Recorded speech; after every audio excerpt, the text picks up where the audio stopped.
সে আমাকে বলেছিল আমাকে ছাড়া নাকি সে বাঁচবে না। আমাকে না দেখলে নাকি তার দিন ভালো যায় না। আমার সাথে কথা না বললে তার নাকি রাত পার হয় না। অথচ আজকে এতটা দিন হয়ে গেছে, এতটা সময় পার হয়ে গেছে, সে আমাকে ছাড়া দিব্যি ভালো আছে। আমার কথা ছাড়া সে দিব্যি ঘুমাচ্ছে। আমার সাথে না হোক, অন্য কারোর সাথে সে এখন অ্যাটাচড আছে।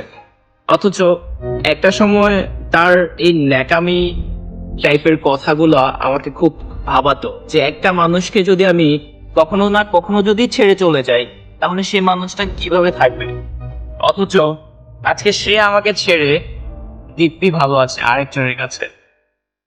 কখনো কখনো এমনটা মনে হতো যে মানুষটা আমাকে একদিন একটা মুহূর্ত যদি না দেখতো, তার মনের মধ্যে ছটফট করতো।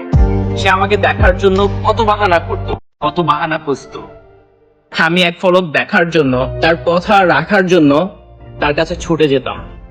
অথচ আজকে তার সব কথা, সবকিছু আমার কাছে অভিনয় মনে হচ্ছে। কতটা নির্ভেজাল মুক্ত একটা মানুষ অভিনয় করতে পারে, তোমাকে না দেখলে বিশ্বাসই হতো না। একটা কথা মনে রেখো, হয়তো তোমার এই ছলনায়, তোমার এই প্রতারণায় আমি আটকে গেছি, কিন্তু তোমার স্পর্শ অথবা তোমার ছোঁয়া নাই বা দেখলাম। স্পর্শে না, অনুভবে তোমাকে ভালোবেসে যাই। দূরত্ব, তাতে কি আসে যায়?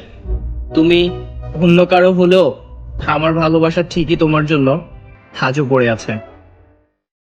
থাকি না, একাই না হয়ে কাটিয়ে দিব সারা জীবন।